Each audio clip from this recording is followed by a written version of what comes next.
Confucius said, if you already know what you have to do and you don't do it, then you are worse off than before.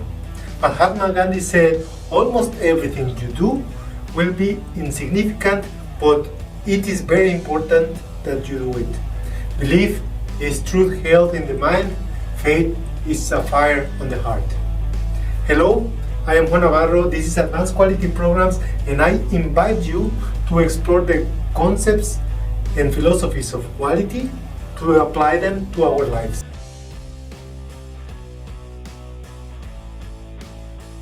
How to create a report of dimensional results. The dimensional test results report provides a record of the dimensional data taken from the product manufactured during a normal production.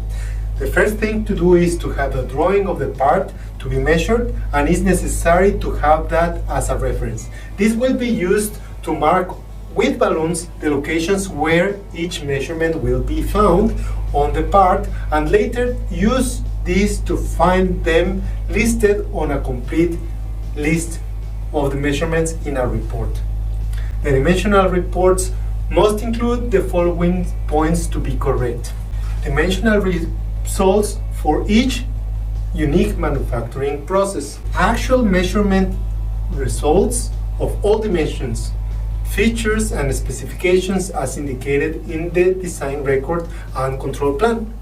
The design records including the level of change, the date of the drawing, the name of the organization, and the part number.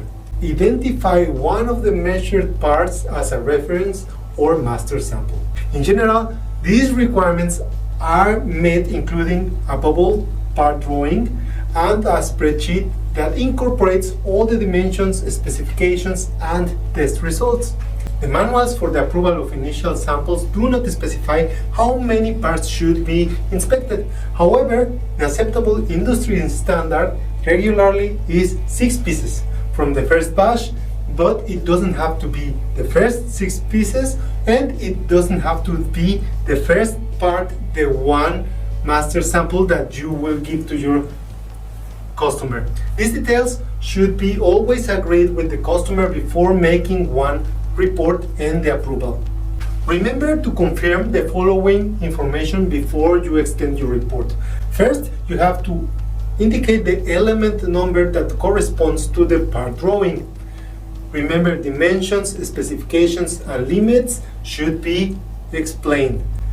You have to put the test date.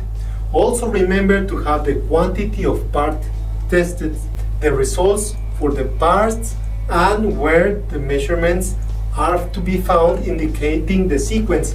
Remember, part 1, part 2, part 3 are found on this list. Results of the tests, whether the inspected parts were okay or not okay, and if there were deviations from the requirements, it is always recommended to create an action plan to correct the problems. A variation to the recommended dimensional report is to send a printed copy of the drawing where the results are written directly on the part drawing instead of making a list, or even to have a piece or a sample of the parts themselves indicating the dimensions directly on the part. These methods are not common. For that reason, I recommend you to agree this procedure with your customer before.